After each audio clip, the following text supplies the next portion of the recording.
선지자가 이르되 여호와 나의 하나님 나의 거룩한 이시여 주께서는 만세 전부터 계시지 아니하시니이까 우리가 사망에 이르지 아니하리이다. 여호와여 주께서 심판하기 위하여 그들을 두셨나이다.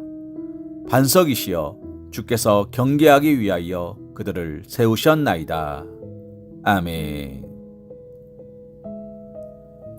선지자 하박국은 여호와 나의 하나님 나의 거룩한 이시여 주께서는 만세 전부터 계시지 아니하시니이까 우리가 사망에 이르지 아니하리이다 라고 고백합니다.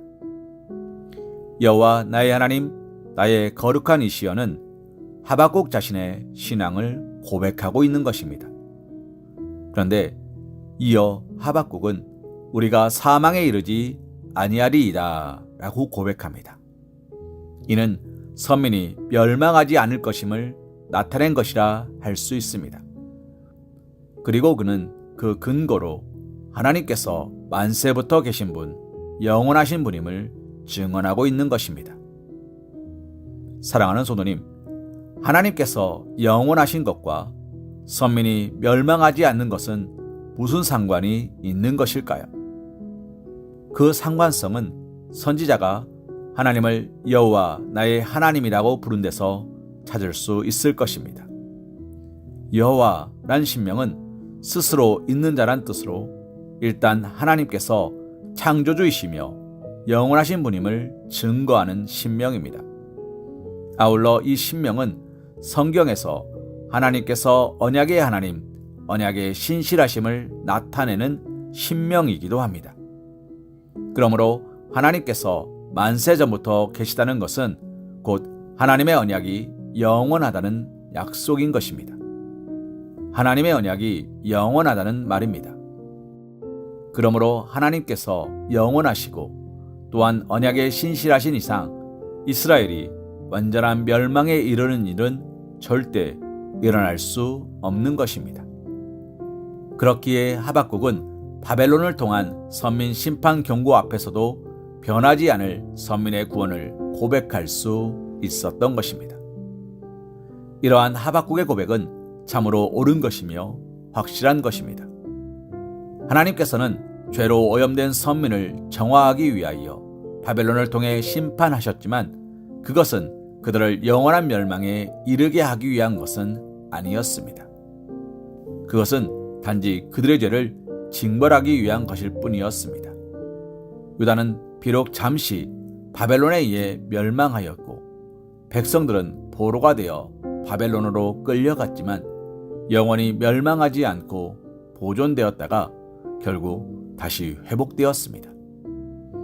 이러한 사실이 보여주는 것처럼 하나님의 영원하심은 하나님의 백성인 성도들이 영원한 멸망에 이르지 않는 보장이 됩니다. 영원하신 하나님께서는 이스라엘의 하나님이 되어주실 것을 약속하셨던 것처럼 성도들의 하나님이 되어주실 것을 약속하셨습니다. 그리고 하나님께서는 과거 이스라엘에 대하여 그리하셨듯 오늘 새 이스라엘, 새로운 하나님의 백성들인 성도들에 대하여도 언약에 신실하십니다. 그러므로 성도에게 약속하신 구원 또한 확실하며 영원한 것입니다.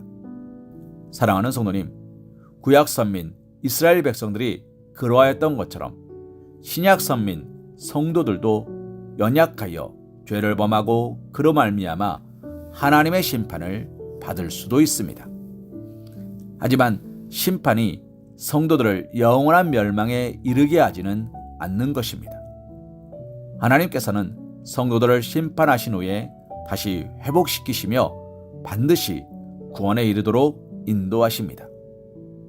그러므로 성도들은 설령 하나님의 심판으로 마치 망한 자 중에 하나와 같은 상황에 처한다 할지라도 하나님의 영원하심과 언약에 대한 하나님의 신실하심을 믿고 회복과 구원의 소망을 버리지 말아야 하며 다만 자신의 죄를 정확히 직시하고 회개할 수 있어야 하겠습니다.